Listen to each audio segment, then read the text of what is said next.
Welcome in everybody to a Thursday night edition of the Joe Quills Show. I am that guy, Joe Quills, and I got a lot to talk about here tonight. We'll send you off and get you ready for the weekend. Weekend where I will be off from work. Thank God. The new moon hit today, and people were batshit stupid. But got a lot to talk about here, and as you see on the bottom of the screen there, we'll begin with the passing of Gene Hackman. Um, Even though we're a sports show, sports podcast, whatever. Um, I believe in the assertion from Jason Beam. Now I'm going to paraphrase it to my type of show compared to his horse racing show. If it's 51% sports, it's a sports show or a sports podcast. He says if it's 51% horse racing, it's a horse racing pod. Um, so we'll get into that because just give me my perspective of it a little bit. Greg Popovich returned to the Spurs um, today. Justin Tucker apologized again today. I'm going to give an open forum here. And, it's more about mocking the person that was giving me shit on Facebook. But I had a guy give me a bunch of shit for some thoughts I had about spring training. And I just want to know if you think I'm right with what I'm saying in general, and not necessarily because of the person that was the topic of discussion. So we'll give you thoughts about that. Feel free to chime in as well, whether you're on X, whether you're on the in the bleachers, YouTube, my YouTube, or on my Twitch, twitch.tv/Joe Quills. So, but the one thing I will tell you is you should have the itch to go to Twitch because guess what?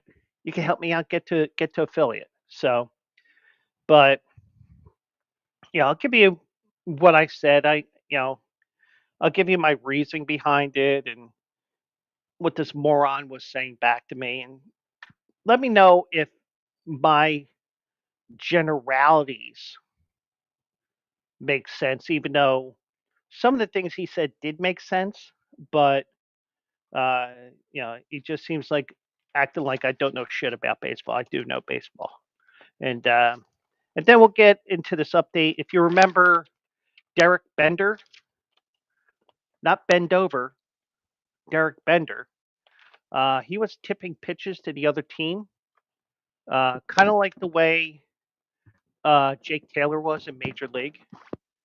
Oh no, not Jake Taylor. In Bull Durham, um, Crash Davis. He was tipping pitches. You know, he says it. We'll get into that as well. So, and anything else that comes up, feel free to chime in and be a part of the show here. The more interactive, the better. Um, so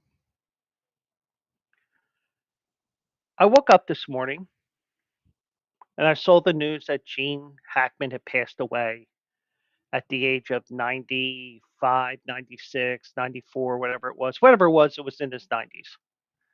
Um, let's see. He passed away um,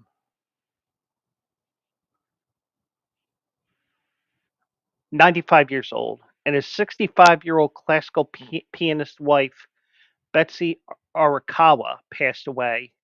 Uh, there, and there's, it seems to be that there's some suspicion with everything.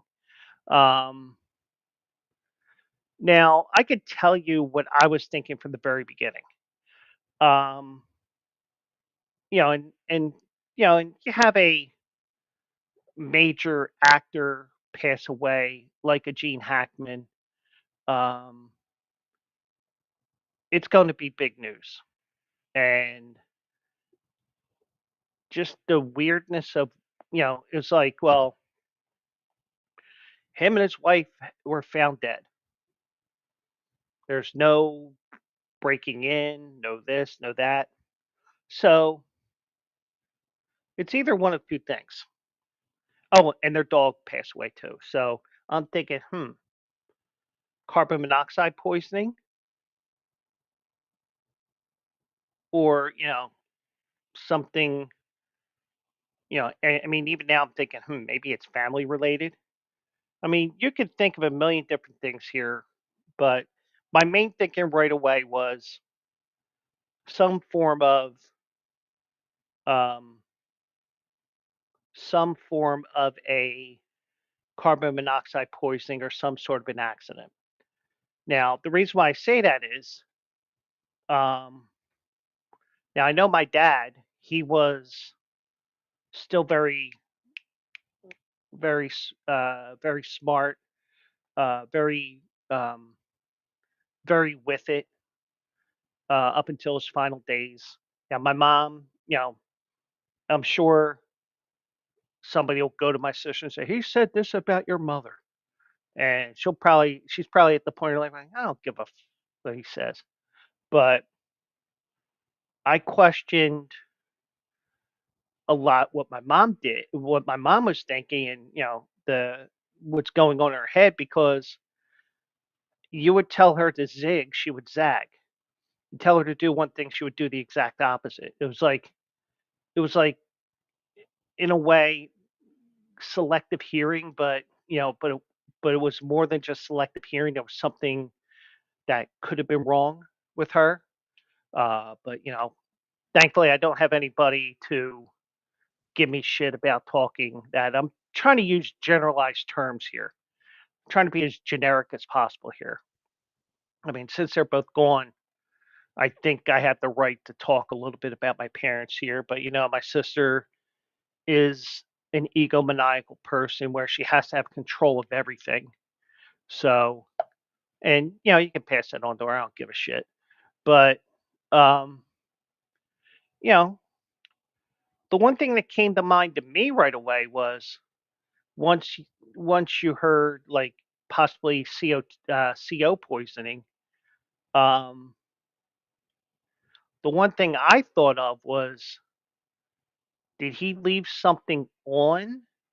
Like maybe he left a, um, did he leave a stove on or something? Anything that would cause some sort of a CO2 thing or a natural gas thing, something where they would just suffocate or whatever you would expect them to do when well, I guess you would suffocate because, it's the lack of oxygen. So, you did have that. So, and the more you read about this, it seems like more and more that maybe there was something nefarious going on. Now, I'm going to read the original article that was posted early this morning. Uh, my articles are from the New York Post. It's only because I started reading that because that was the link I was using. So Gene Hackman was found dead at his home alongside his wife and their dog. Um, they discovered the body of the two-time Oscar winner, who was 95, and his wife, Betsy Arakawa, his wife, 34 years old, Wednesday afternoon. Um, um, the sheriff office initially said foul play is not suspected as a factor in these deaths at this time. Now, the key part when we go through all this is the fact that they said at this time. However, the exact cause of death has not been determined. Um, the bodies have been there for at least a day, and we have an update on that as well. Um, and that two of the couple's dogs were discovered alive. Hackman's daughter, Elizabeth Jean Hackman, told the outlet that the family suspected they likely died from carbon monoxide poisoning. So, um, so some of this, it kind of looks to me as we go through this that maybe there was some sort of an accident. Maybe he left the stove on or whatever you would do to create CO, carbon monoxide. But now police wrote in an affidavit that was obtained by TMZ. The deaths are now being investigated as suspicious. The door to her home was unsecured and opened, and authorities also found pill bottles scattered through the room. Additionally, there was no obvious sign of a gas leak. Well, I would think if there's a gas leak, you just, if there somebody really wanted to do something, they could have and just didn't give a shit that something, that they're the person that took out Gene Hackman, just light turn on the gas burner, light the match, So, uh, I mean, some of the movies he was in, um, French Connection, Bonnie and Clyde, Royal Tenenbaums. We know him from being the coach in Coach. I just want to get the character's name right. Coach Norman Dale in Hoosiers. He was in The Replacements as well. Those are the two that I know him from the most, only because I'm more of a sports movie guy. Replacements, Jimmy McGinty in 2000. Um, his last movie was Welcome to Mooseport back in 2004. Um, but um, he won 2 Oscars, 3 Golden Globes, and the Cecil B. DeMille Award bestowed in 2003. Um, so you did see that. Now, what I am going to do is, and this will probably cover the second article that I found here. I'm going to share my screen here, and this is the New York Post report on the happenings of the passing of Gene Hackman, and and they title it "What We Know So Far." This is from uh, this was as of 2 o'clock this afternoon Eastern time. So Here we go.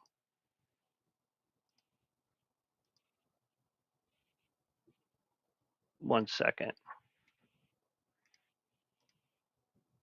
Here's everything we know so far about Gene Hackman and his wife's deaths, the circumstances now deemed suspicious.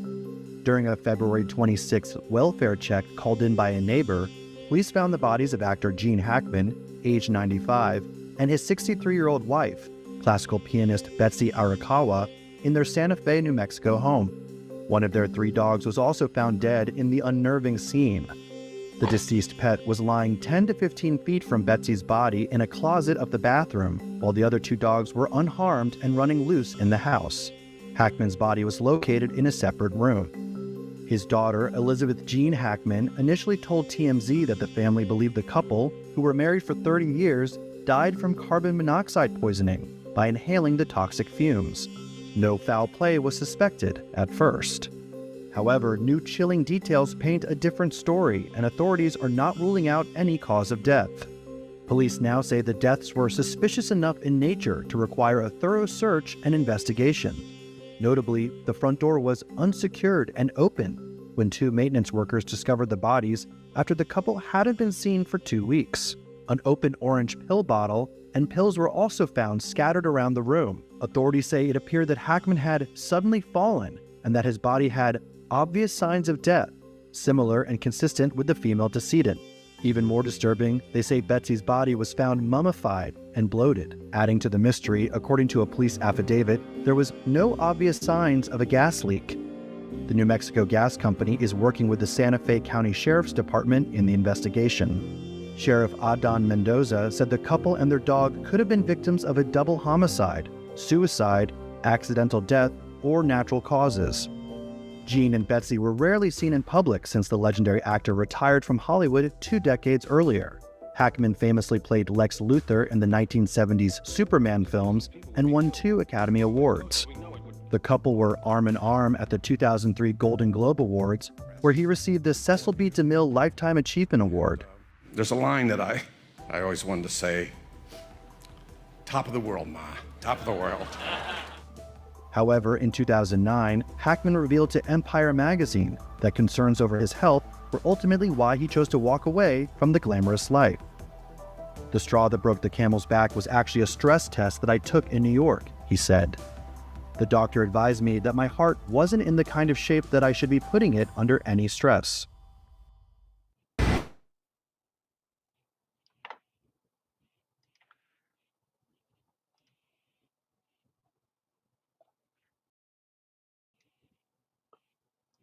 There we go.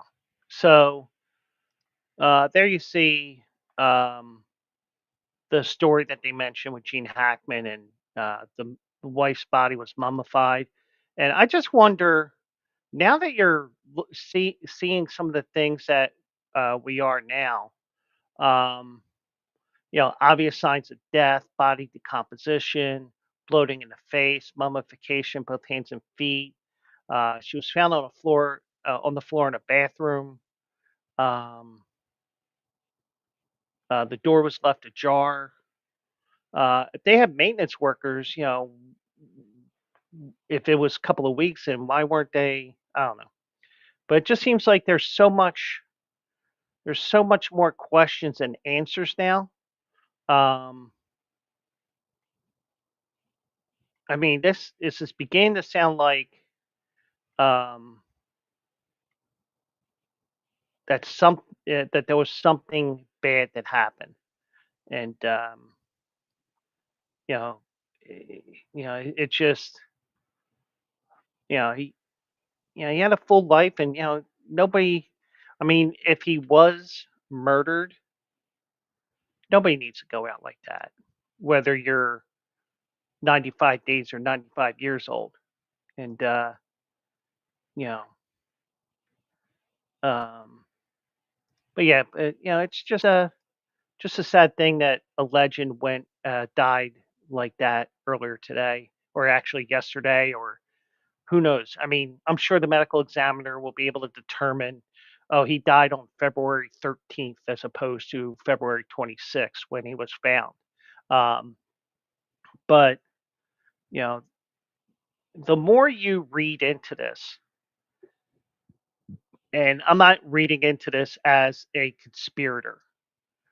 Um, Now, I do have conspiracy theories about different things. My buddy Mike knows that I do, when I do have a conspiracy theory, I don't let it out to everybody because next thing you know, I mean, it's kind of like me being at my job, and you know, and this is why with a lot of things I do in my office at Redacted Company, I preface things, everything that has anything to do with my speak versus company speak or union speak. And I have to tell them this isn't me. This isn't, I mean, this isn't the union telling you this. This isn't the company telling you this. This is how I feel. And I'm probably going to be wrong, but this is what I think happened. Now, I don't know what happened. And, it looked like it's a very secluded area there. So he could have just, you know, he could have just, something did happen. We know that, and who knows? And maybe, hopefully, he was smart enough to have security cameras and stuff like that because maybe if they were either too dumb or in too much of a fit of rage to realize that he has all these security cameras. And I'm just speculating because I don't know. I don't.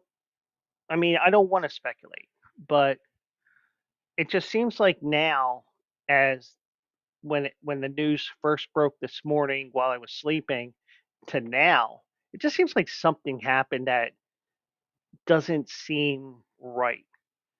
And and we might find out, we might not find out, but a legend is gone, even though he was out of the spotlight for over 20 years. And it's a sad thing. And you know, maybe I'll watch Hoosiers over the weekend. Maybe I'll watch The Replacements. Maybe I'll watch one of those classic movies that he won an award in. Classic, you know, I mean, classic in a, not like Turner Classic Movies classic, but, like French Connection, for example, or something like that. You know, but, uh, but unfortunately, Gene Hackman passed away at the age of 95. His wife passed away. One of his dogs passed away.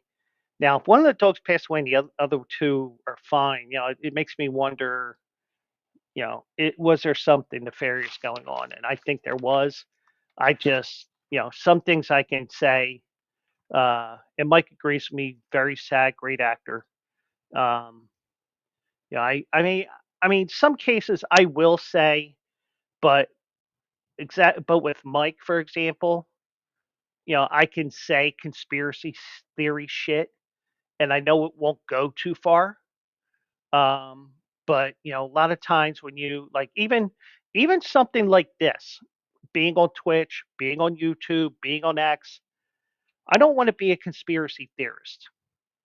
All I can say is something happened. It doesn't seem like natural causes to me, but we'll find out what the medical examiner says eventually.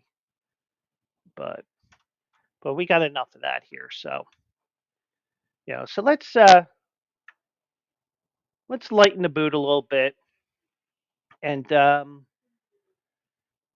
Greg Popovich returned to the Spurs today, and um, he's been off the bench since I think November because he had a mild stroke. Um, so Mike says you can watch Hoosiers, but don't watch the first Superman movie. Not good. Um, well, the two movies that I would watch, especially if I can find them on my Comcast or um, or maybe one of my million streaming services I have, the two movies I would watch because even though it seems like most of the movies I watch are sports movies or have sports in them, even though they're not technically sports movies. Hoosiers would be one of the movies I'd watch, and I got that on DVD, so I can just pop it at any time this weekend. So I could watch that. Um, I would also watch The Replacements with Shane Falco as quarterback. Um, you know, and the kicker who's taking shaving points and shit like that, and all that other thing. So, but those are the two movies I would watch the most. So, um, uh,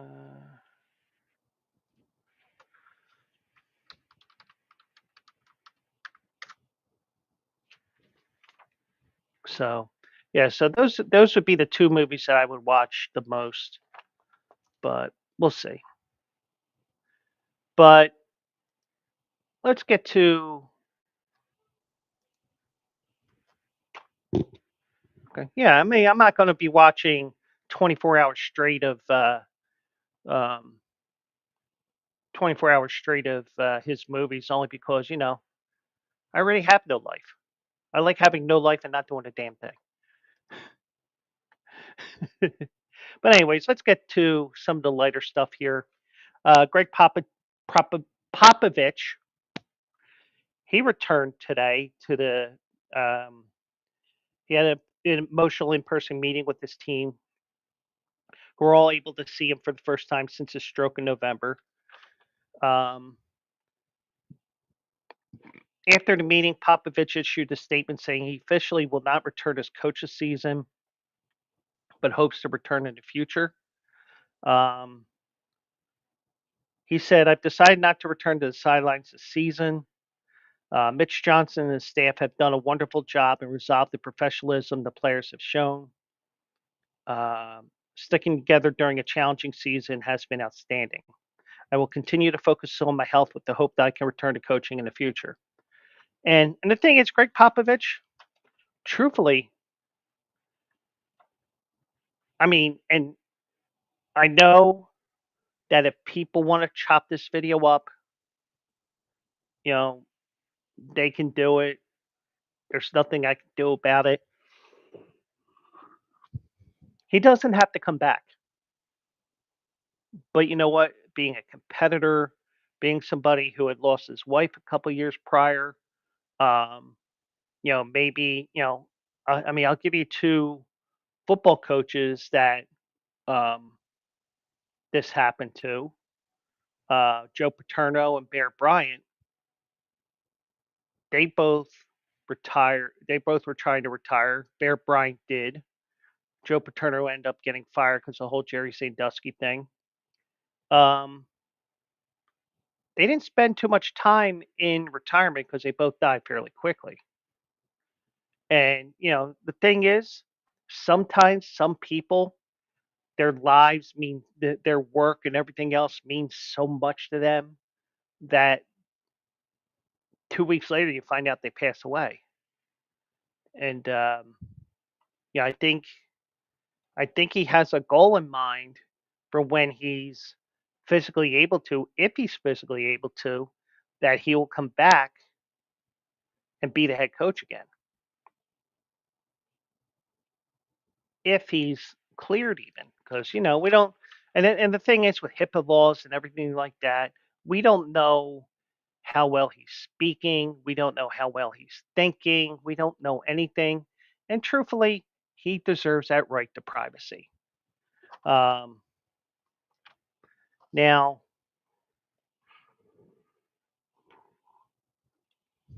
um, sources told ESPN that tears were shed from those in the room during Thursday's meetings with players, and players saw physical signs of what Popovich has gone through since the stroke.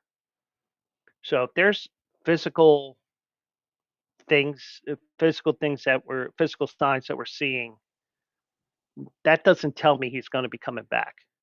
But that's just me. I'm not a doctor. I don't pretend to be one. I don't think it's happening. But um, However, the meeting was filled with motivational messages, jokes, critique, and praise from the coach, sources said. So it seems like he has his wits. It's just like maybe there's some issues, physical issues that we don't know about and probably shouldn't know about. Let his loved ones see what he's going through. Let his team know what he's going through. Stuff like that. But outside of his small circles, there's no reason to share information other than, oh, he did have a stroke, he did meet the team, he did do this, he pooped today, stuff like that. He had a nurse that wiped his ass and said, "Hey, baby, want to wrestle now?" Or of course, I turned it into a perverted thing, um, but he's the NBA's winningest coach, 1,412 wins. He has another 170 in the postseason. He won 5 championships. The team said it was a mild stroke, but I guess with added age, a mild stroke would be more serious than a typical. I don't know. I'm just speculating. I'm not a doctor. I don't want to be a doctor. If there's a lucky lady that wants to play doctor, maybe I can play doctor. But Spurs have gone 22-30 since moving Johnson, an assistant, to the head coaching role. Um, Pop's visit to the team came a week after the Spurs announced that Victor Wembanyama, the Defensive Player of the Year at the time, and someone who was a serious candidate to make the All NBA team, will not play again this season because of a blood clot in his right shoulder. Um, Now, Wembanyama called Pop his biggest basketball influence. Pop isn't just a coach or a boss. Pop is a leader, and it's you know, hopefully he'll be okay. And like when something serious like this happens, I don't care how serious it is. Um, Even though a lot of us here, that are watching on X, on Twitch, on YouTube, most of us, if not all of us, don't know a thing about Popovich personally. I mean, we know that he's a curmudgeon with the media. You know, he, but he occasionally, when he does talk to the media, yeah, I mean, he's a curmudgeon with those first and third quarter timeout situations. That's you know, that's not an act, but in a way, He did open up with Craig Sager when he came back from cancer the one time.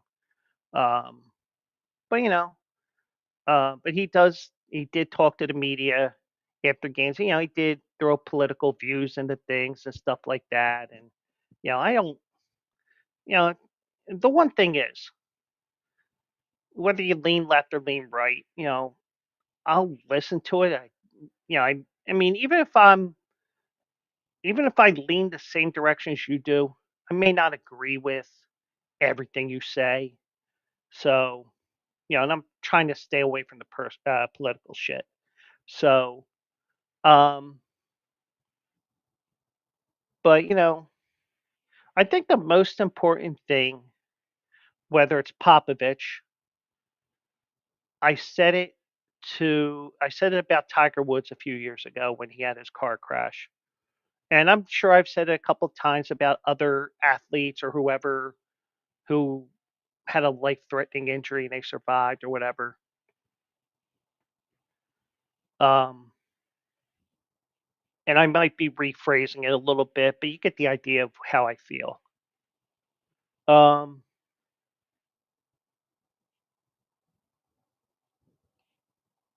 the one thing I will say is this: it's not the way that you've wanted to go out in your professional career, but it's okay. You can go back to.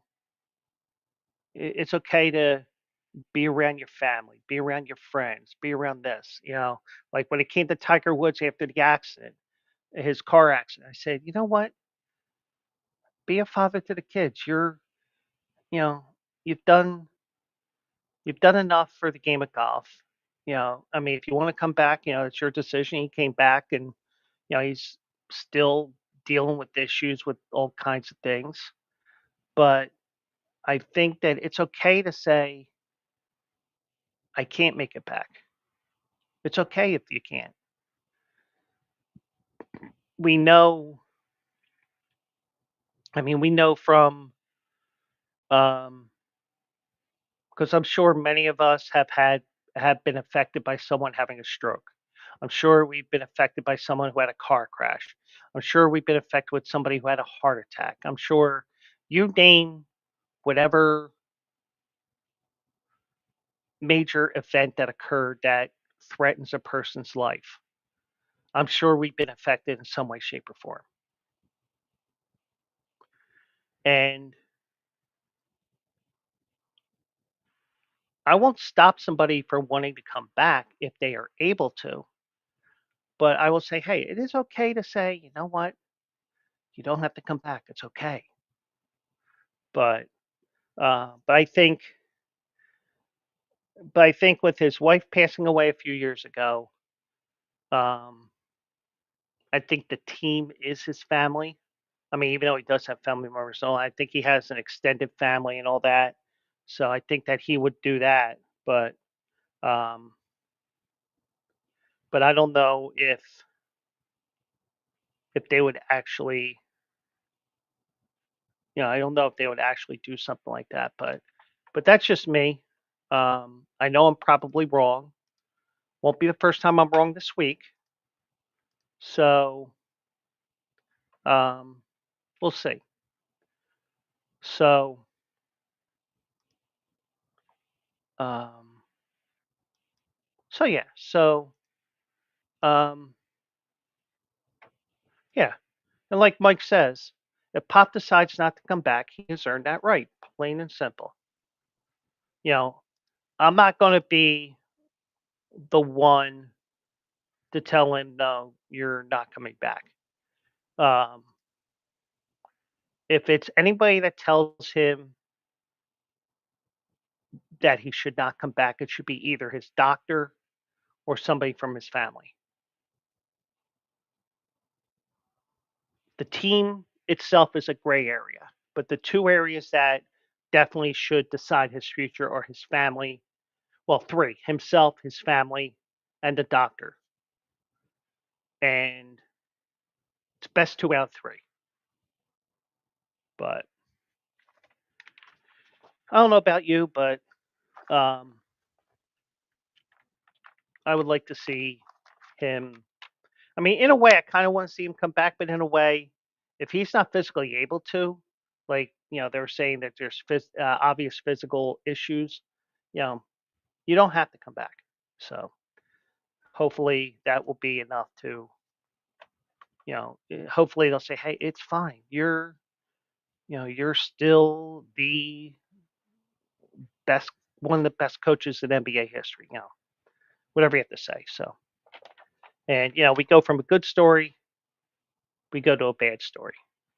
Seems like we have this back and forth tonight, this yin and yang, or this ebb and flow. That's probably better description. But apparently, Justin Tucker has apologized again.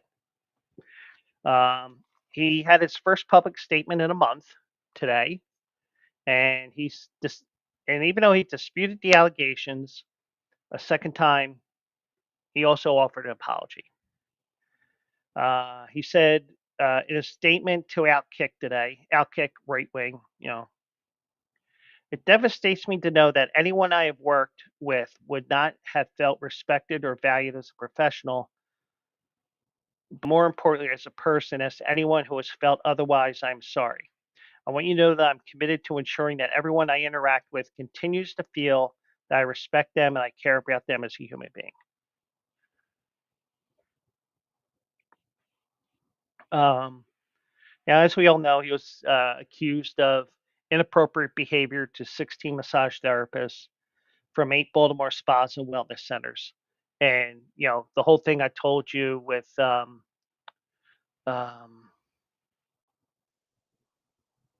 you get to see Did he go to the Deshaun Watson School of Apologizing? Well, I don't think Deshaun Watson ever apologized. At least I don't think he did. Must be a Clemson thing. But and just like at least I don't think Deshaun Watson apologized. I could be wrong. And here's the thing. I had that one guy on Twitter. Oh, your football takes are horrible. Well, I'm sorry you feel that way. You know, I may be wrong about some things, but I will admit when I'm wrong. And one thing Mike can vouch for me that I was correct with all along. It's just that you needed the perfect team to do it. Sometimes the best defense is a ball control offense. The Eagles had that ball control offense. Even if they only got a field goal, they would wear you down with a 7, 8 minute drive. They get that field goal, they get that touchdown. And like in the Super Bowl, they wore the team down little by little. And you're up 27-0. You're thinking, oh, we got to stop the run again. And one play touchdown, game over, drive home safely. So, you know, and that's probably, Michael probably also say, he's probably telling his wife, yeah, it's one of the few things he got right. but, um, but the one thing I say about the whole Justin Tucker thing, and Mike laughs at that. Um, the one thing that I will say, and we could say it about Deshaun Watson, whether he apologized or not, I don't know. Um, whether he apologized or not, that's another story. Um, where there's smoke, there's fire. And by the way, we might have to go through the Pope thing in a couple of weeks, possibly with the black smoke versus white smoke when they're picking the new Pope. Uh, but back to this, where there's smoke, there's fire. And the more that and we haven't seen anything else lately, but the NFL is not going to tell us what they know. Um, the Baltimore Banner, even though there's some paper we never heard of or website or whatever, the one thing is, it wasn't the Miami Herald that threw A-Rod under the bus. It was the Miami toilet paper ream or something like that. It was one of those rag papers, just like the Baltimore Banner, if that's an actual paper or just a website. With everything now everything in the world of cyberspace, probably don't even get a copy of the Baltimore Banner. You have to go to the website and see it. So, and just like A-Rod, it was some paper that those outside the Miami area never heard of that helped to derail A-Rod and got him suspended for a year and a half.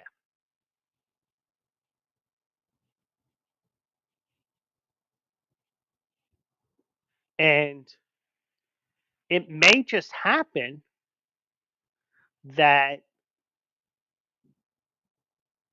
we don't know anything, we don't hear anything other than Justin Tucker proclaiming his innocence but still apologizing. You know, Personally, I think since it's the off season, you don't have to do anything unless something comes up and says, "Oh, 10 more women says that he has a tic tac for a dick." But he said, "Watch this, baby." You know, Unless you have 10 more women that, you know, say that he also did some things, and you know, let everything take its course. Then you can go to your agent an agent is actually a lawyer. You do all the things you have to do, move on to it, do mention everything, get everything resolved. But the fact that we're probably in one of the early stages now, the thing is with Justin Tucker, and this is something that we will never know, probably, unless he gets exonerated of everything here. Does he end up, you know, does he get to play? Does he get to play the whole year? And does he show that last year was a fluke, even though he's 35, 36 years old? He goes there, he only misses one field goal. He makes all his 50-yard field goals and whatever. It's like, well, maybe he knew that this shit was hitting the fan and they didn't mention anything until Baltimore was eliminated. Because they figure, okay, well, let's see if they win a Super Bowl, then we'll let the shit hit the fan. But I don't really think, um,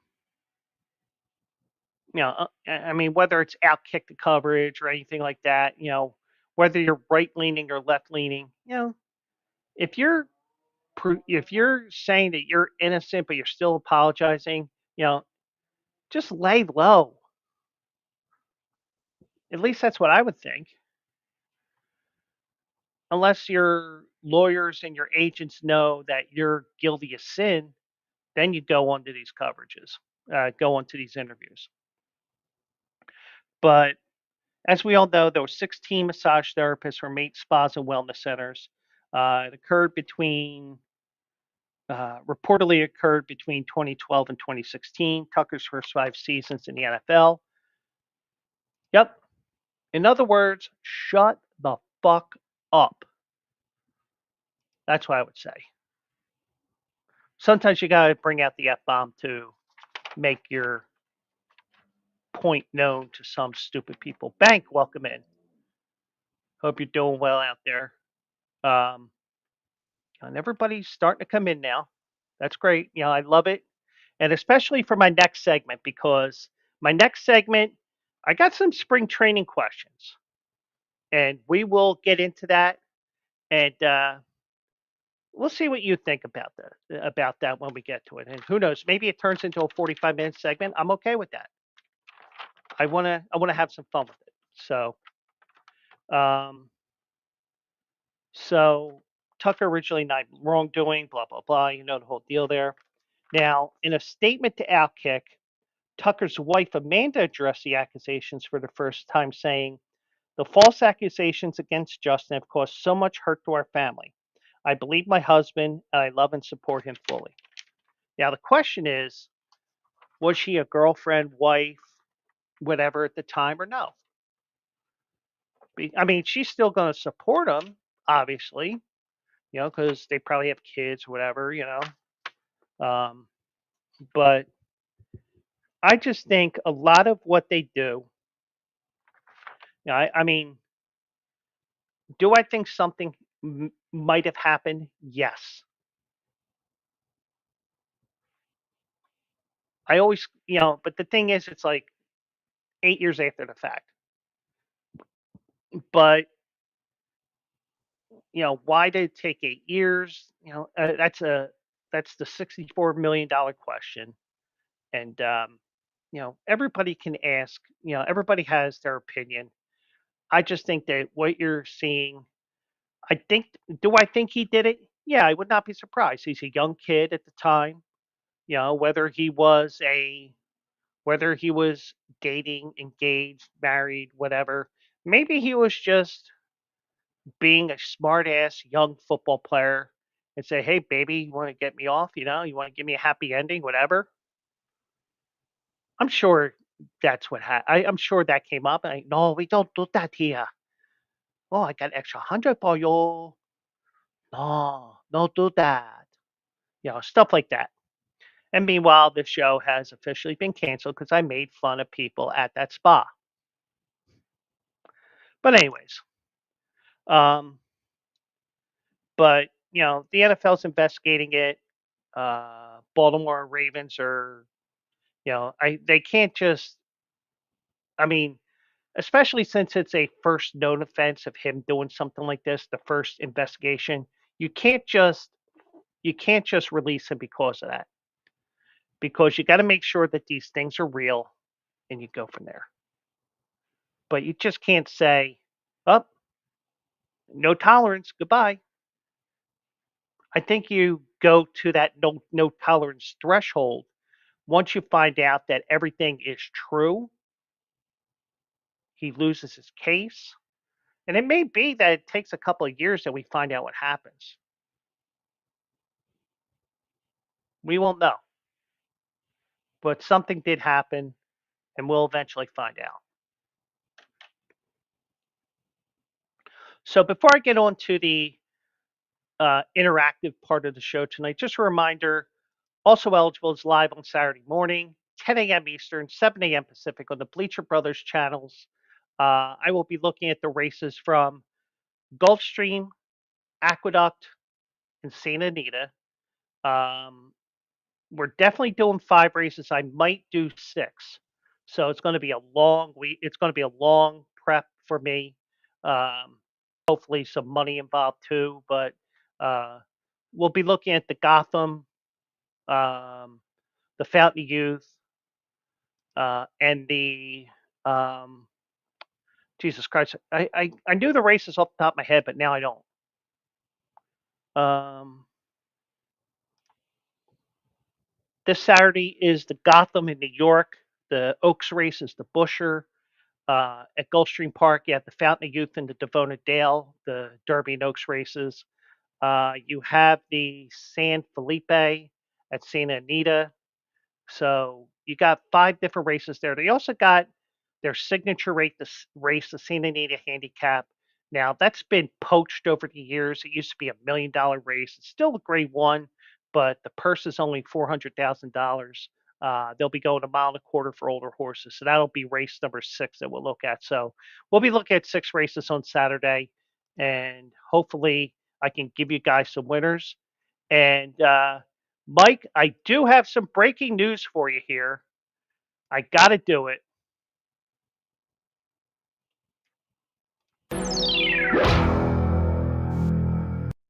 I picked a winner today. Yay! Now, granted, the horse paid 420 to win, but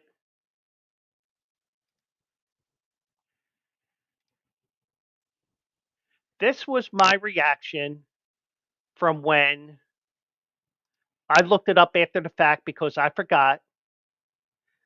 I forgot about the race being live because I was working and I took the wrong lunch today because I'm a dope. Uh, but this was my reaction today when I saw that my horse had won in the feature race at Santa Anita, at Gulfstream Park this afternoon.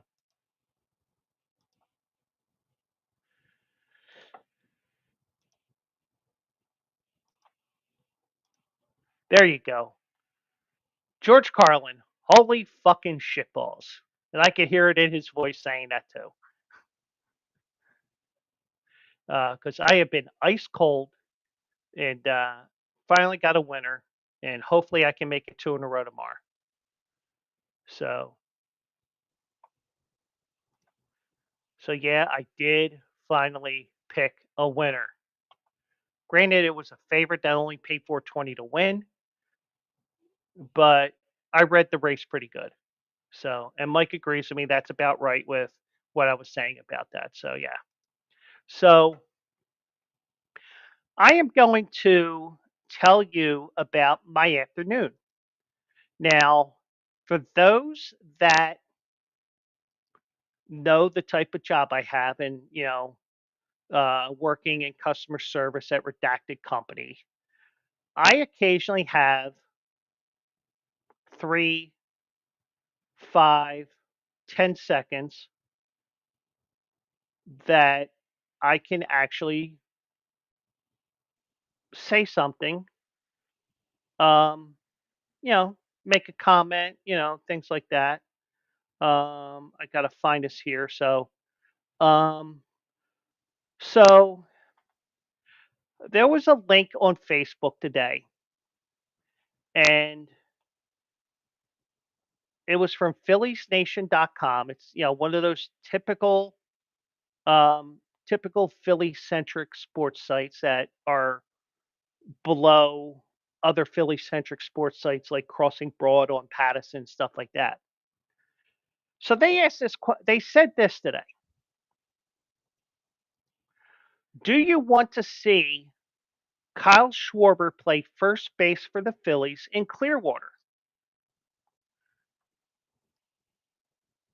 This is the response I gave. I replied to the article. This is the time of the year to experiment, especially if you have an injury to another player. Now, granted, Kyle Harper, Bryce Harper got hit in the tricep yesterday with a pitch. Now, here's my thinking behind it.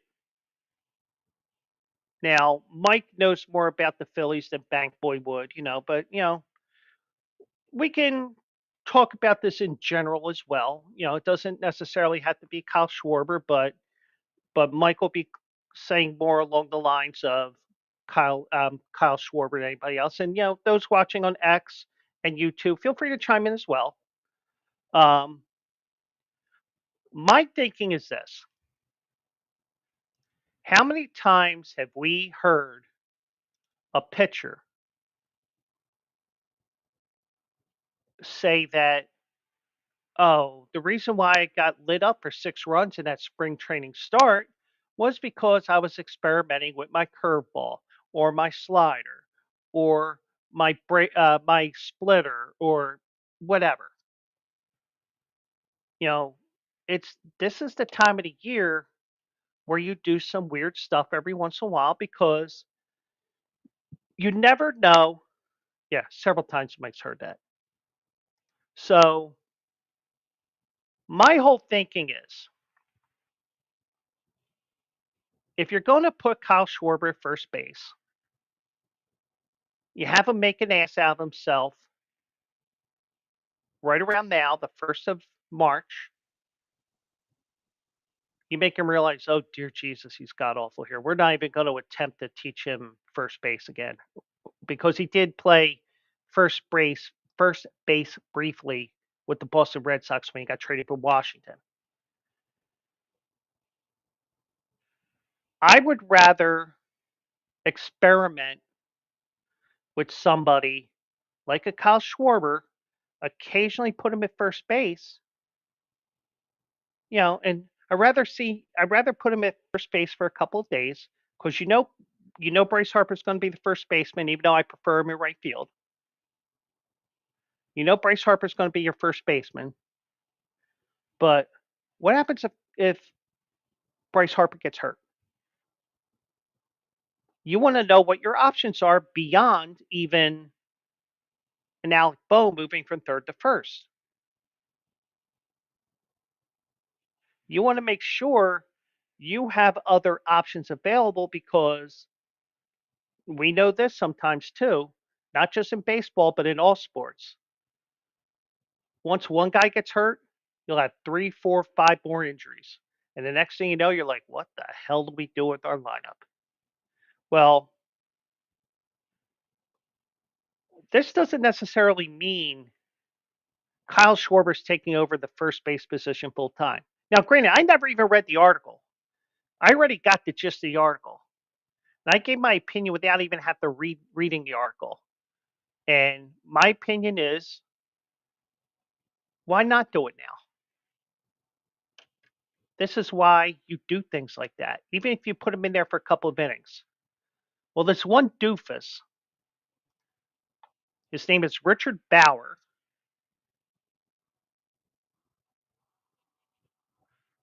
And first of all, he spelled wasting wrong, Waisting, instead of wasting, Wasting.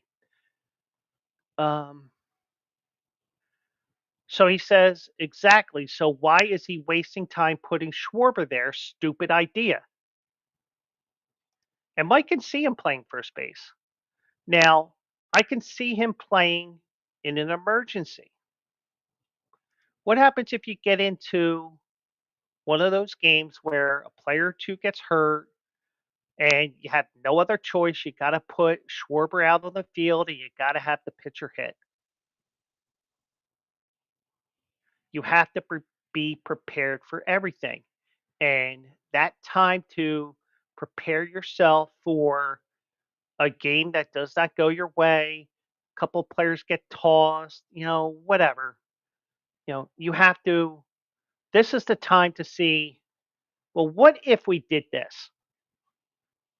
Then you sit there May or June, Harper's hurt, Bohm's hurt, and Rob Thompson is there coloring his hair because I highly doubt that's black hair.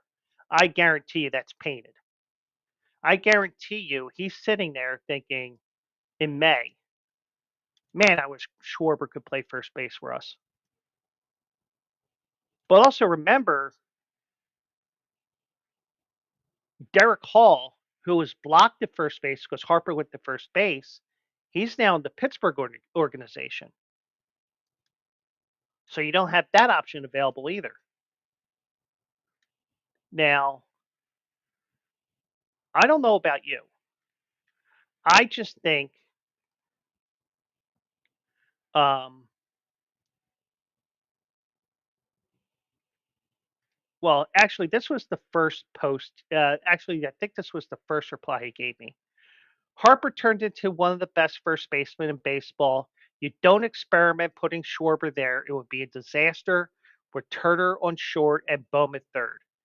Turner has been the worst shortstop in the league, and Bohm has improved a lot, but still has a way to go. And Schwarber at 32 is not going to become a good defensive player.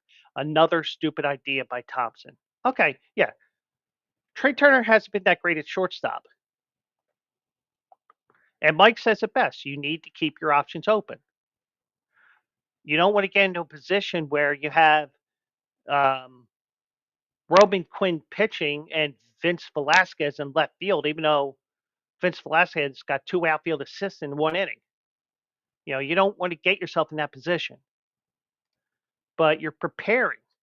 I mean, I'm sure Mike remembers this. Remember when Ryan Howard, they tried to put him in left field when they had both Tomey and him, and Howard was probably half a season away from the majors. And they said, well, let's see if he can play left field. And they couldn't do it.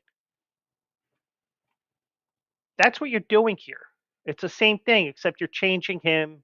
You're changing an outfielder who went to DH to occasionally be a first baseman. Now, this is the time of the year that you do it because guess what? You can give somebody else an opportunity. Yeah, Ryan Howard was another disaster.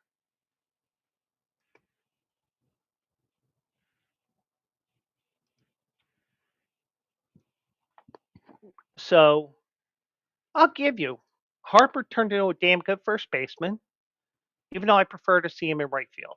I didn't dare say that because, God forbid, I don't want to deal with somebody thinking I'm arguing with them. I wasn't even trying to argue. I was just stating a point here. So I replied, and he actually liked the statement, believe it or not.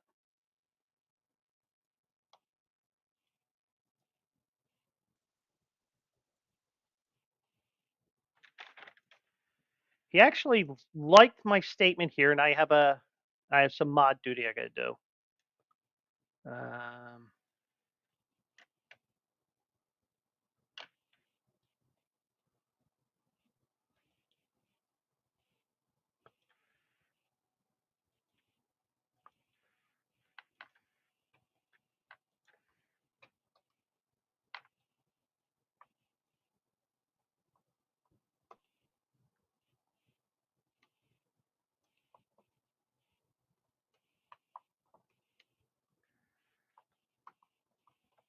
There we go. There we go. So that's taken care of. So I said, we don't need Schwarber to be good. Just need him to be adequate enough to play there in an emergency situation. I rather play around and try different things when the games mean even less now in spring training, knowing there are all kinds of experimentation going on with pitchers trying to throw new pitches and wondering if somebody else can play a certain position. I'd rather see that experiment fail March 12th instead of September 12th. So I get a typical Phillies fan response, and sometimes I give that same result answer to somebody from time to time. He says, Schwarber has no business playing defense. He is 32 and he sucks. Yeah, defensively he sucks. That's why he's still with the Phillies because of the designated hitter. But he continues. The Phillies have struggled with defensively, fundamentally, with all situational baseball since Thompson has been in Philly, and putting Schwarber at first is ridiculous. If anyone should play there once in a while, it should be Real Muto and Bohm. And I replied back and didn't get a reply to it. JT needs to get out from behind home plate, and Bohm already has that flexibility of playing first base. So maybe with doing this podcast and stream and everything else, maybe in some regards, even though I'm wearing the Phillies hat tonight, maybe I'm showing that I can take a neutral view on things. And Mike knows that I will take neutral views, and he knows that I am not afraid of picking against my teams in a game. He's seen it quite a few times. Why the hell did you pick them against the Eagles? Gut feeling, you know. And the thing is, when I give you my Philly fade picks, by the way, they'll be back next week. Um, they may even be back Saturday on Also Eligible. Um, you know, I have no problem picking against my team if it means jinxing the other team for my team can win.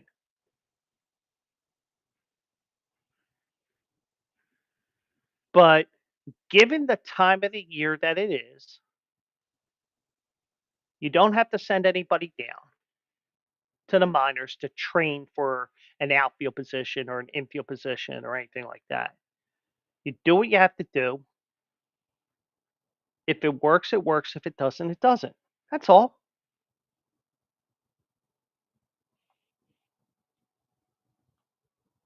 The fact that I remember that Ryan Howard was a walking disaster in the outfield in 2005, 2006, 2004, whenever that was, just the fact that I know that and Mike remembers it shows that we're diehard Philly fans. But I am not afraid of I am not afraid of going more towards the neutral and looking at things without my Phillies hat on. You know, without my Phillies coat, my Phillies jersey, whatever I'm wearing. Today it's Arizona State because I felt like wearing that today.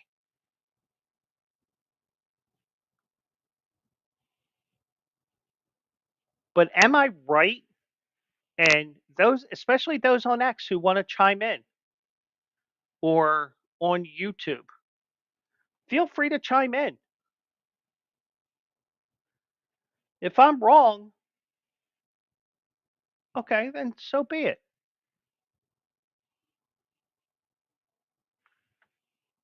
I just see this time of the year as okay, well,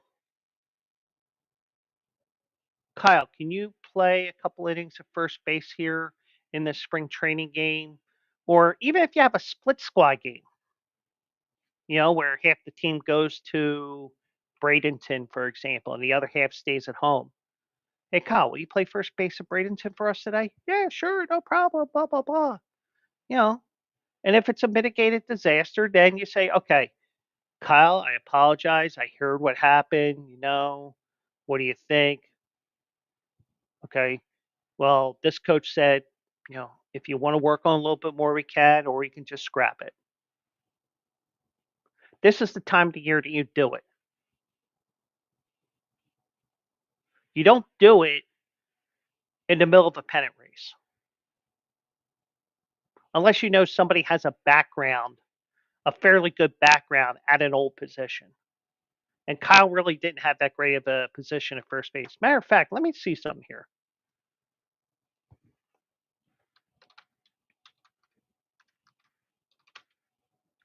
Baseball reference.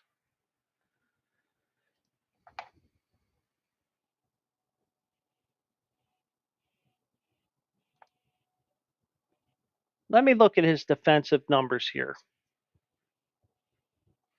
Well, I'm not looking at numbers in terms of errors or anything like that. I couldn't care less about that right now. I'm more concerned with just the fact that you had um,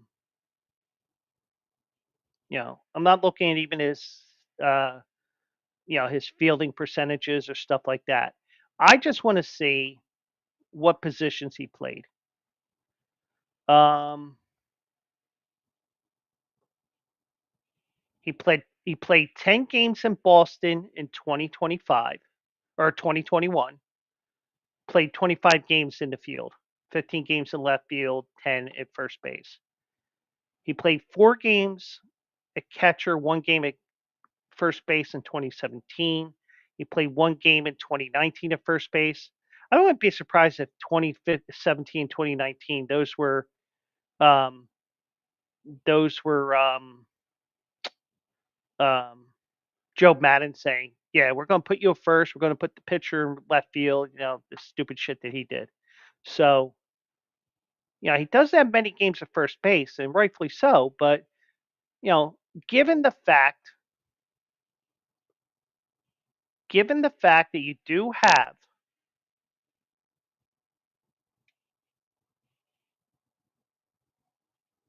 this point of the season, you can actually say, play first base for a couple innings. We'll do whatever. Um, Actually, Kyle Schwarber did play first base today. Now that I look at it. Um, um,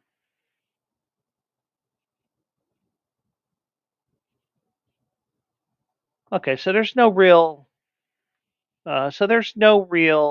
update on what he's doing there, how he did today. I mean, this time of the year, you do crazy shit like that.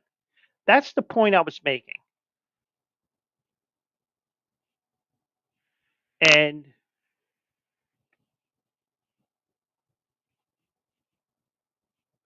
I mean, Edmundo Sosa played left field today. Kyle Schwarber played first base. I mean, but they're trying to see if Edmundo Sosa could play left field. They're beginning to work on expanding his role into the outfield because he is a utility player. Um, these are the things that you do.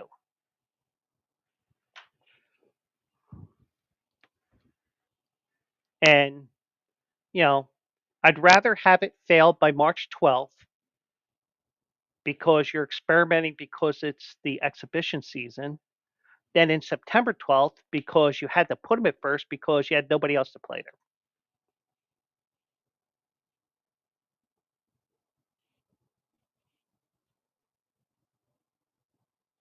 And the good thing is, and especially if I get to the point where I have guests on the show. Now, I don't know if he's actually paying attention to um, actually paying attention to everything right now down in Clearwater. He probably is. Uh, yeah, Phillies don't want to be caught flat-footed, plain and simple. And um, one guy who does work with the Flyers, with the Phillies, in terms of writing articles for on Pattison, fellow prep alum Anthony Sanfilippo. We were at a Eagles party during the regular season, and I said, "Ant, let me ask you this question. Since you're in tune with everything with the Phillies and Schwarber, I think he's the type of leader, especially where he will be the guy where he will lead by example with some things. He'll be vocal in other things, but you know, I would love to have somebody like an Anthony Sanfilippo who will not be afraid to tell me I'm wrong. And I will even preface, feel free to tell me I'm wrong. Or you can just, you can agree, you can disagree, whatever. You can blast me one. I don't care. I asked him last year, after that first time around the lineup, and, not even the first time around the lineup, does it really matter who's in the number one hole after the first at bat? And he said, no. Now, in a way, you kind of do because, you want to get somebody who wants to get on base. But if you have somebody who's in the nine hole that can get on base, then you're setting things up for the second time around the order. Other than that first inning where you want to have that guy who gets on base. And the thing is, Kyle Schwarber struck out way too much. We know that. But he also walked way too much too. And one thing that we did see a lot last year, especially when the Phillies got off to that crazy start, was that they were situationally hitting a little bit better. Well, actually, a lot better than previous years. You didn't see Kyle Schwarber going for the 5-run homer. I'm only wrong about my shirt,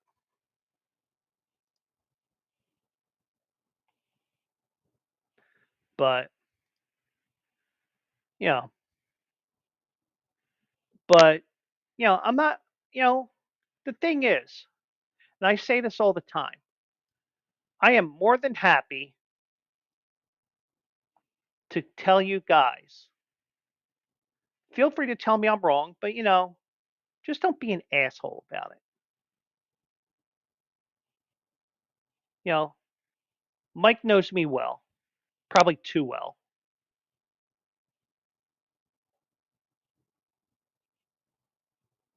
Even though he does agree with a lot of things that I say because we think way too much alike,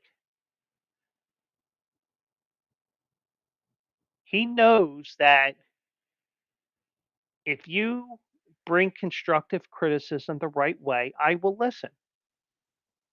This guy, it was borderline, but you know, I was busy working on top of it, and I just didn't want to deal with getting into this protracted fight over Kyle Schwarber playing first base. And holy, holy, wait, let me get that Twitter page up because I have this to say right now, ladies and gentlemen. I do have this to say when it comes to because we just got rated by Action Labs, and I do appreciate everybody coming in. Welcome in, guys. I do have to say this because, and I will say this here, and if you're Virgin Eye, if you have Virgin Eyes, you don't want to see this post here, but I'm going to share this, and this is what I have to say when I saw that pop up on my screen here. There we go. That's what I said when I first saw it. That's right, ladies and gentlemen. Holy fucking shitballs. Welcome in, everybody. Do appreciate everybody. For those that don't know me, my name is Joe Quills. I am with Bleacher Brothers. I host my show here every Monday through Thursday at 9 o'clock, and I also host a Saturday show called Also Eligible. Also Eligible is my horse racing show that is on the Bleacher Brothers channels. We go 10 a.m. this Saturday we're going to be talking Aqueduct, Gulfstream, and Santa Anita. They got 6 big races. 5 of them are Kentucky Derby and Kentucky Oaks. I'll see if I can give you a winner. And I finally got off the schneid today. I got a winner today for you guys on the Bleacher Brothers page. Follow me on YouTube. Follow me on Twitch here. Follow me on X at Joe Quills. Everything's Joe Quills that I do here. I think I have it here. God, I don't remember the comments. So, um, Nikola Jokic needs to know about that racing show. Isn't he a harness guy? Because if I'm not mistaken, um, Nikola Jokic would be best suited because he plays in that part of the country where there is exactly zero harness. The closest is probably whatever track in Alberta is running that time of the year when the season's over. But once the season's over, hopefully after Action Lab Sports wins them another championship, maybe he takes his horses over to the Meadowlands because not only can he run at the Meadowlands, he can run even in Canada at Woodbine Mohawk. He could run at Yonkers. I don't think he wants to go to Monticello. That's poor man's money. Or he can go to one of my local tracks, Harris, Philadelphia, in Chester, Pennsylvania. And for those that know Chester, Pennsylvania, you know that, bad city, a lot of crime, whatever. But Chester, Pennsylvania, that area, Chester, is on the good side of the tracks, literally, because there are train tracks that go through Chester, Pennsylvania.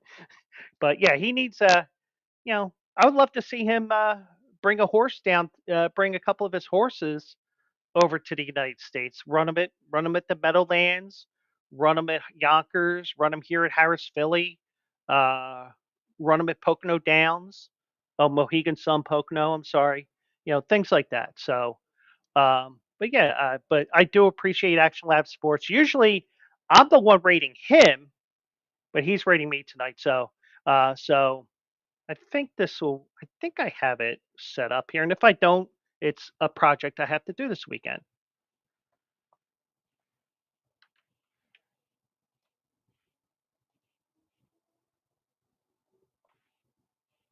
There you go. I do have that set up.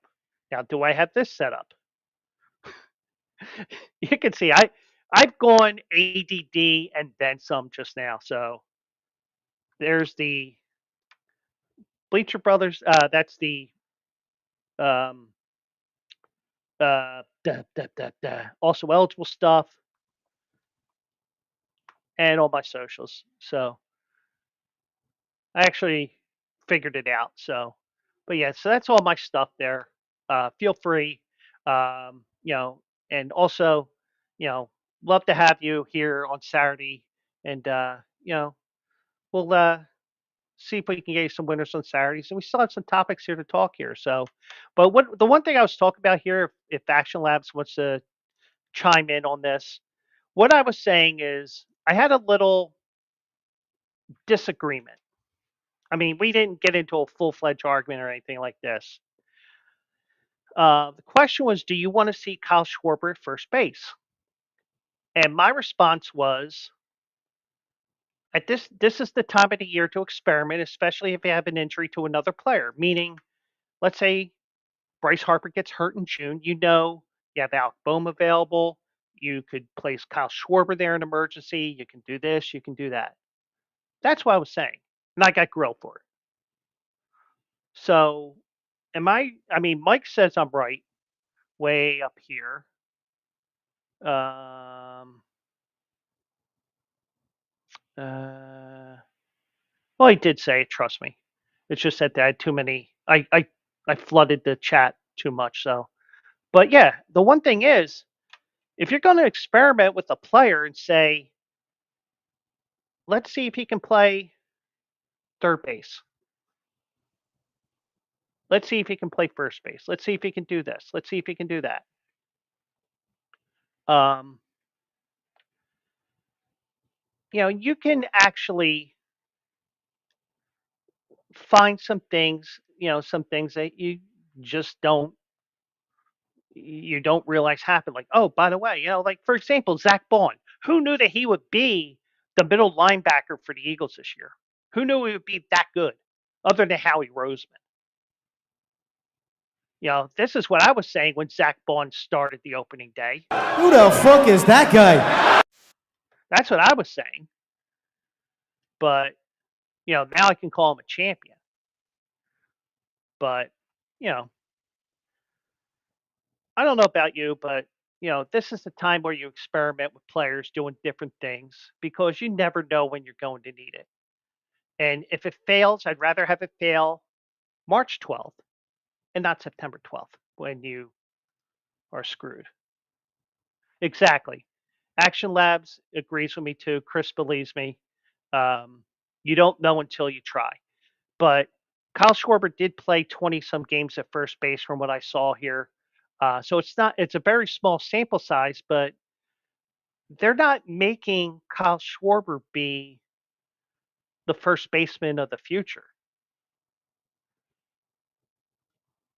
What happens if you trade Alec Bohm? What happens if Harper gets hurt? What happens if this guy gets hurt? What happens when you realize, oh shit, you shouldn't have got rid of Derek Hall? Okay, we're in an emergency. Kyle, emergency situation. You're playing first base today. That's what you do.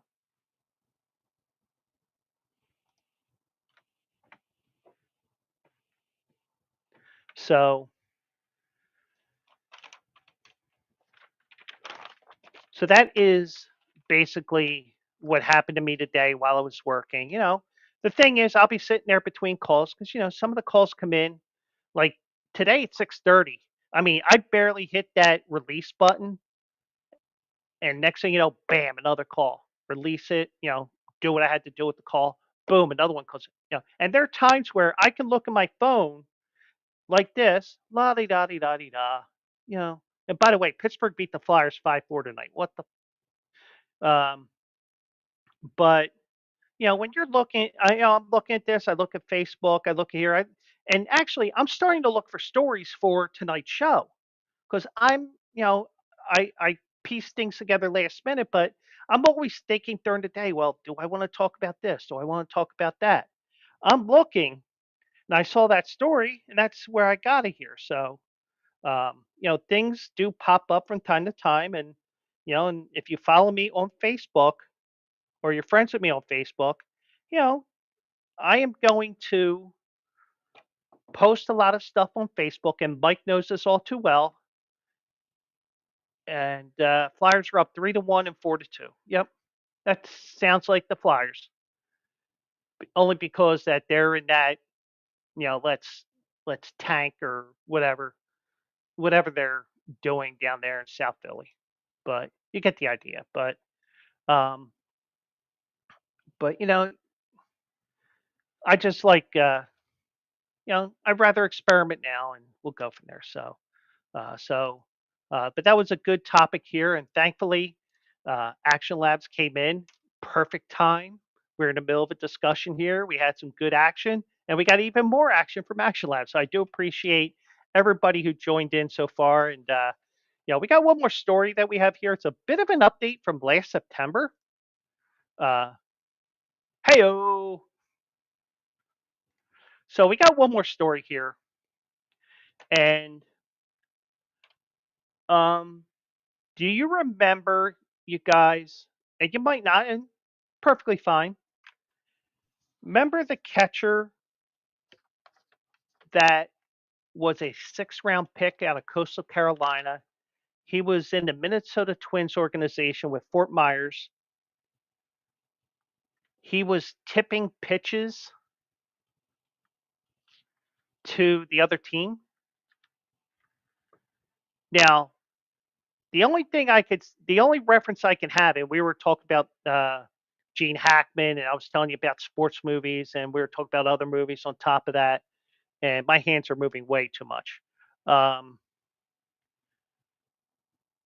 Now, in Bull Durham, we have a scene where Crash Davis says, "Here comes the fastball." And when you hit it, talk me no, or whatever the line is. So tells him it's a fastball. Hits one. He hits the bull. Gets a steak on top of the home run. Crash Davis goes out the nuke. It's almost like you told him that he told him that the fastball was coming. I told him. Now that was made for Hollywood, but this was a case where you question the integrity. You're questioning the integrity of the game, especially a game where apparently you were still in playoff contention last September for the playoffs for the Florida State League. Derek Bender, he's the former Minnesota Twins minor league catcher. He's under investigation for telling opposing hitters what pitches were coming. He denied the allegations in an interview with The Athletic as he remains out of professional baseball. First of all, why are you talking to the media? Especially, this is the same situation as Justin Tucker. Just shut up. You're not making yourself look any better by talking to the media about what you allegedly did or didn't do.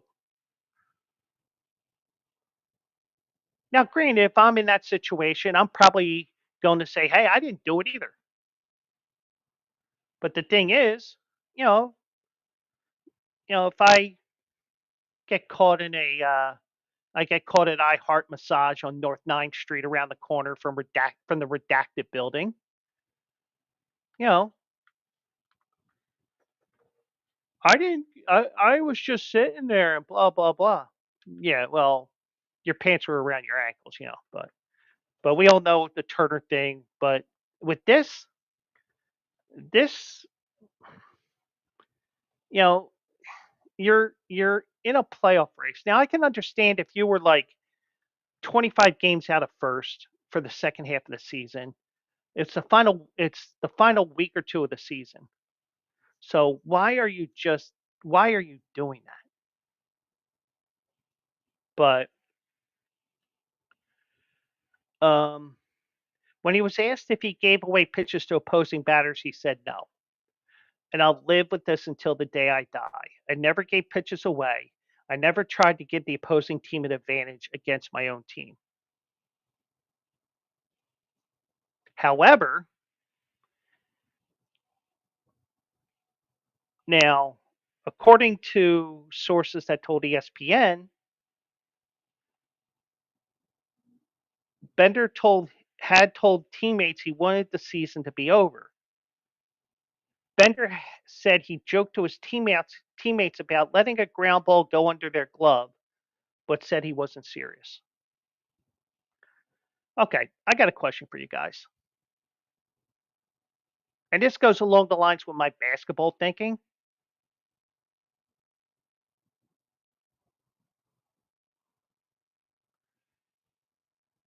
I'm the type of person where if you're up 10 points, shoot that wild ass three. Because if it gets me off the court 5 seconds earlier because you back rim that three and it goes all the way to big court, I would rather have that extra 5 seconds run than you standing there like we're supposed to do now because it's too unchristian like. It's unlike Coach K's rules that you can't take that shot because you're much better than that.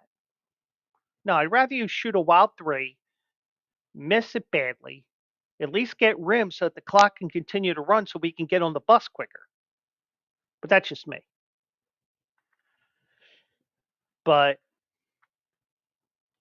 so I did say those things, but the thing is, you're telling somebody to, even if it is joking, to let a ground ball go under the glove. Well, guess what? Your pitcher throws hard, has to work more. Your other teammates have to work more. You have to work more. Baseball is the type of sport where you cannot do something like that without the consequences of being out there on the field much longer than what you want. But Derek Bender was a 6th round draft pick out of Coastal Carolina in July, was playing for the Fort Myers Mighty Muscles, the Twins Single A affiliate. It was the second game of a doubleheader. Um, and I see your post, Mike. I'll highlight that in a second.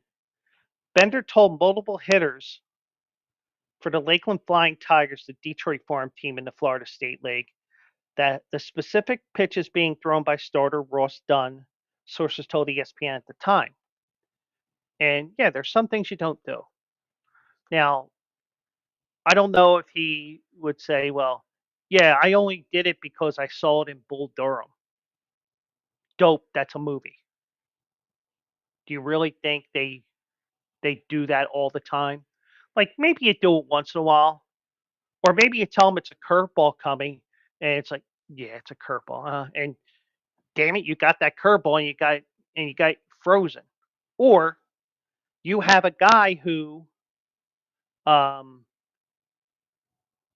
you tell him it's a fastball. It's like, yeah, sure, it's really a fastball, and don't you know it's a damn fastball right on the corner. But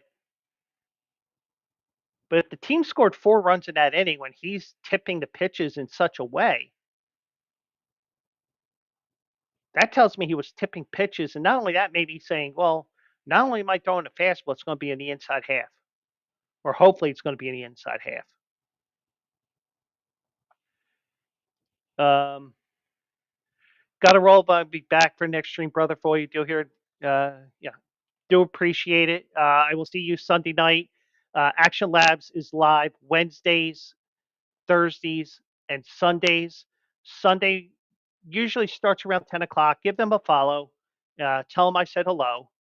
Well, I said hello too, but join them. They'll be live on Sunday around 10 a.m. 10 p.m. Eastern. They're out in Denver area, so give them a roll. I do appreciate them following me tonight, rating me tonight. Jesus, this is what happens when you work a full day and then you do this stuff too. It's like your brain doesn't work. But it isn't a Joe Biden thing. It's just a Polish thing for me and an ADD thing for me. So Action Labs, thank you so much for the raid tonight. Do appreciate you guys and everybody who's watching tonight. Um, yeah, Kevin Costner did it to prove a point. Don't shake me off. And even if you do, even if something like that is true, a one pitch thing is not throwing a game. But the problem is, even with Pete Rose, and we can go down this road another night, if Pete Rose, you know, even if Pete Rose just bet on the Reds, you have to question some of the moves that he had. Oh, you're bringing in your closer in the 7th inning instead of the 8th. You're bringing this, is the move that you're making here pinch hitting for this guy? Are you doing it for the integrity of the game, or are you doing it because you're trying to win a couple $1,000 here? That's why Pete Rose will never be in the Hall of Fame, or at least he never got to see it while he was alive. That's the thing. And this catcher did the exact same thing. He tried to get away with it because guess what? You know, was he overworked? That catcher probably, because he played a full season of college ball, got drafted, probably played some summer league ball in between because am I going to get drafted? Am I going, Then he ends up in Minnesota's system, and rightfully so. They cut his ass. Now, Lakeland did score 4 runs in the 2nd inning and won the game 6-0 to clinch the Florida State League West Division and eliminated the Mighty Muscles from playoff contention. Now, here's the integrity part that you don't necessarily see or would necessarily hear, but I give after reading this earlier tonight, I give the Lakeland staff kudos for this because this wasn't a throw their catcher under the bus because he did this. You try to turn it into some sort of a some sort of a learning lesson, some sort of a lesson for him. Now, granted, because the integrity was shot to hell, you do have the integrity of the game being questioned. The Fort Myers coaches were notified by the Lakeland coaches about Bender's tip pitching after the game, sources told ESPN at the time.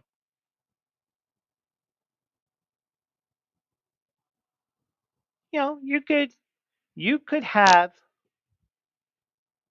now. I'll ask this question: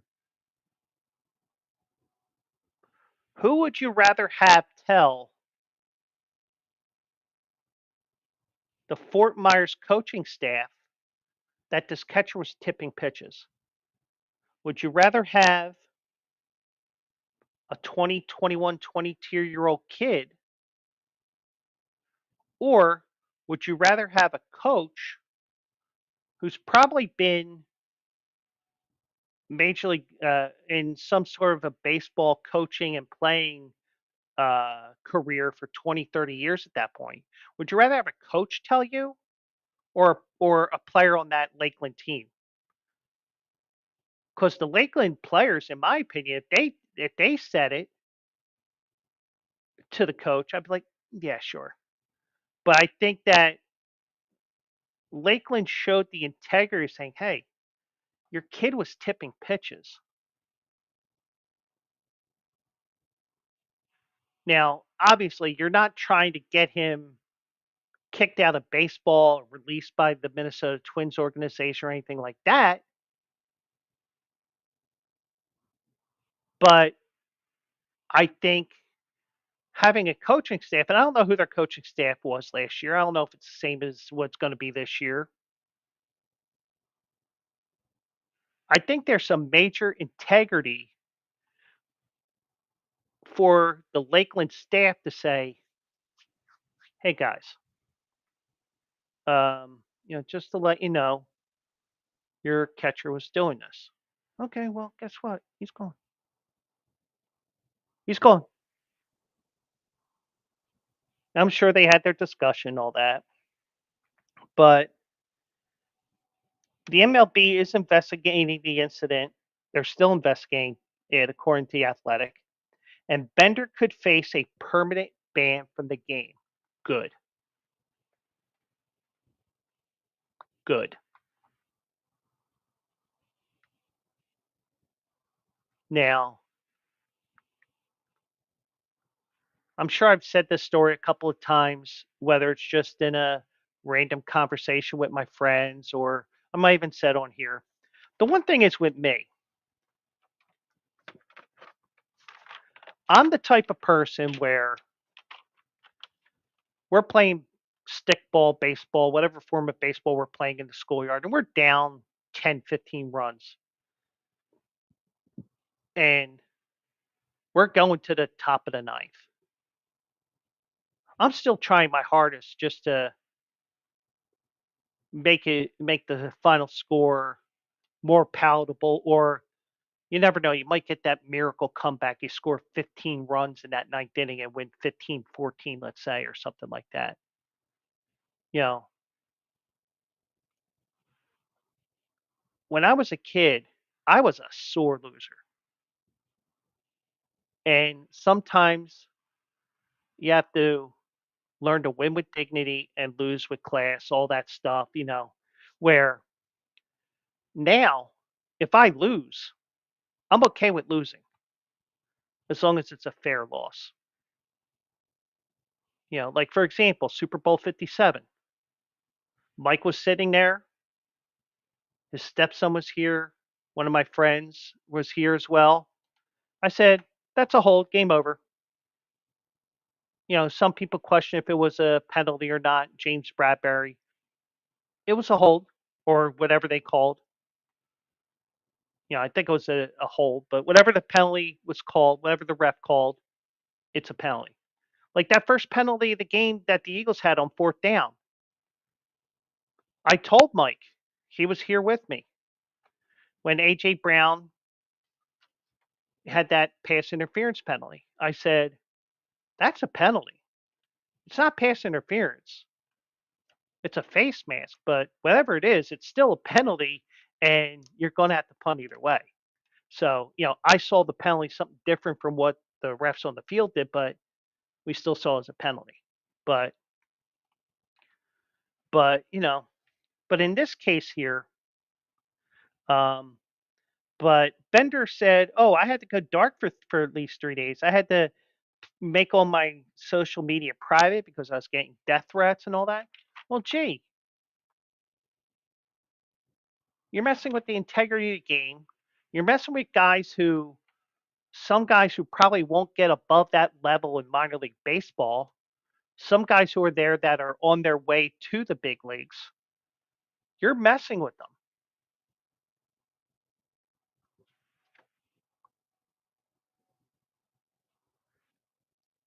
Now,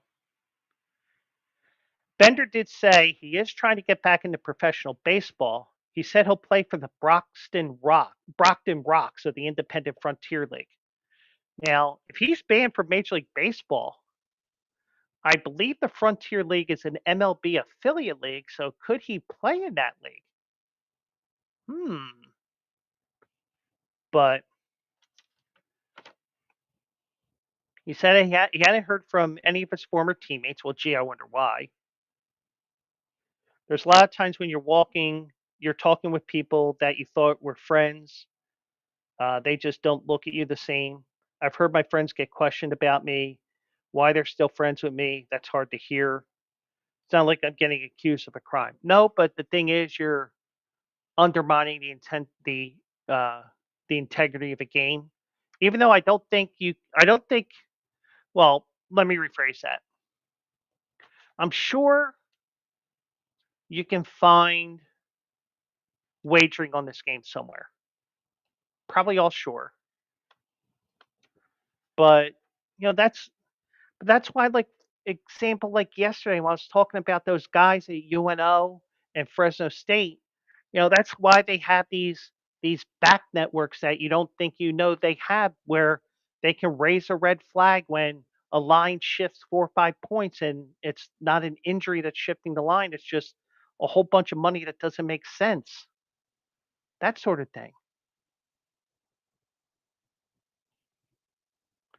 That's why those basketball players are being investigated.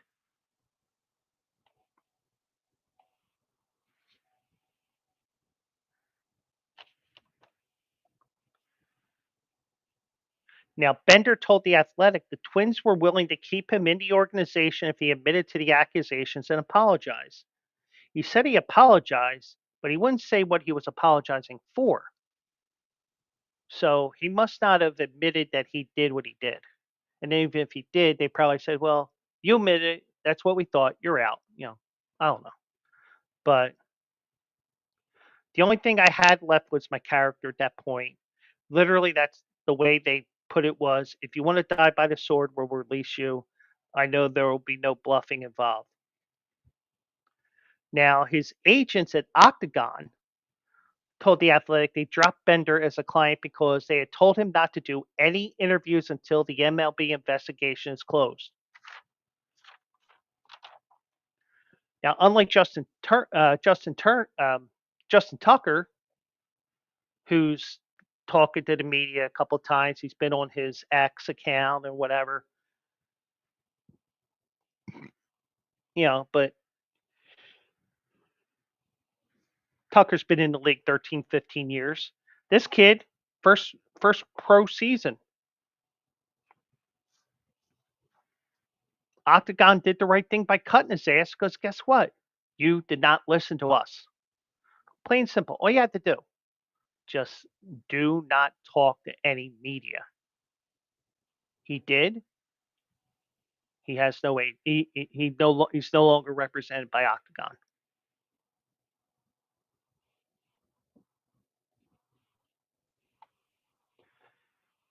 He said he's trying to gain control over his life.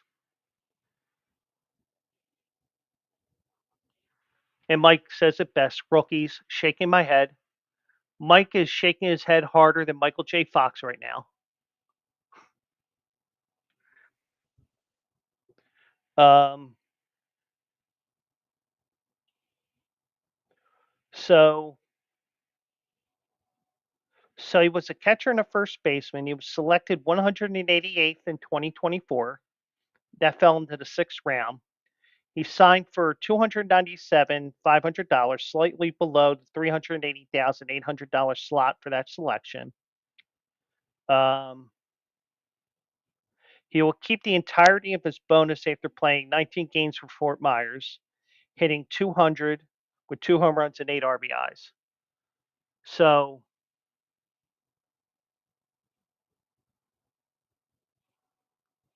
once again,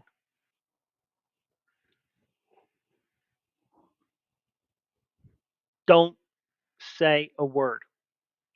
And I can tell you from being on a jury duty case years ago, Patricia said, "Oh," she said, "leave him alone."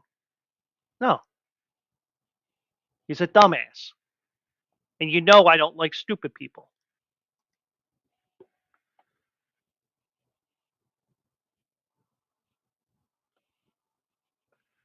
Oh, the Michael J. Fox thing. Okay.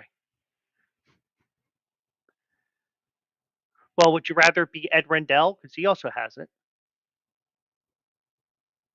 Or would you rather have it be Jim Rogers? Right. Fuck you.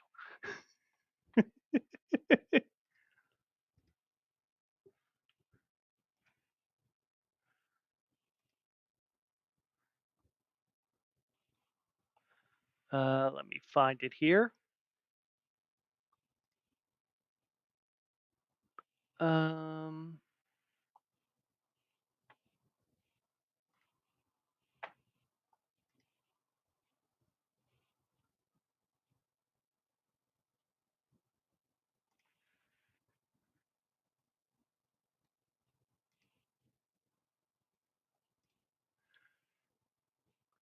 and here you go. Here you go, Mike. Um, Actually, I do have a third picture, but I don't know where. I don't know. I mean, I know who it is, but I'm not going to say who that third person is. Um, but just to let you know, Ed, What did you think of my joke? Oops, hold on. There you go. SMH.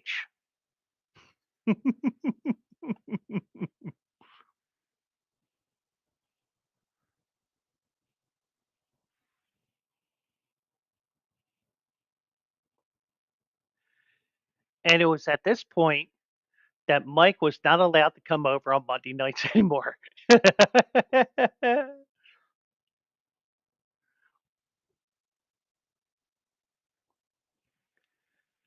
I do have a third picture here. I'm not going to tell you who it is, but um, I'd have to find it. But oh wait, I found it. I found it. So that means I got to share it.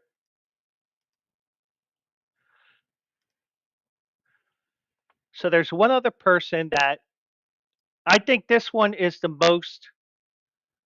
Um, I think this is the most appropriate one because I think this is the one we can laugh at the most because of the fact um, that he did a couple of things that were not well well done, whether it's a dick pic or it was trying to steal public funding.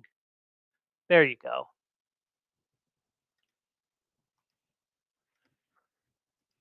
There you go. Brett Favre shaking my head.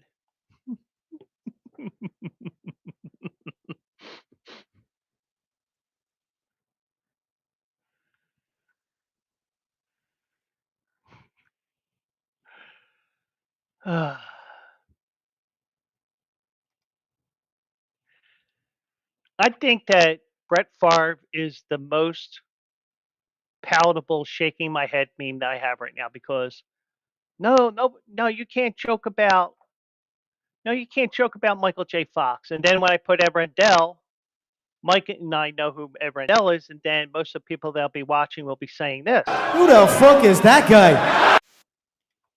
But then you have Brett Favre, where everybody knows that he's a scumbag between sending dick pics to Jen Sturger when she was working with the Jets when he was there, and stealing public funds for for a volleyball arena, which were earmarked toward the less fortunate and stuff like that. So, so that is going to be it for this Thursday show. And man, did we go all over the place here? Action Labs was here, Mike was here, Bank Boy was here.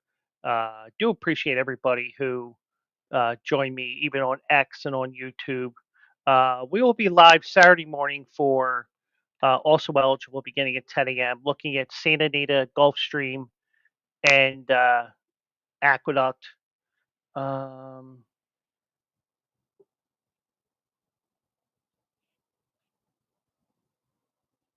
mm,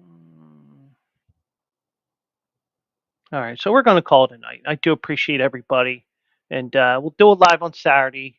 And if you're not available to join me Saturday morning, come back here Monday night here at twitch.tv/Joe Quills, and we'll see what trouble Mike and I get into on Monday night if he's allowed over after those shaking my head memes. So do appreciate everybody. Thank you so much. Love you guys. I will see you guys in the winner circle, hopefully again tomorrow because I said I'd be in the winner circle and I was today.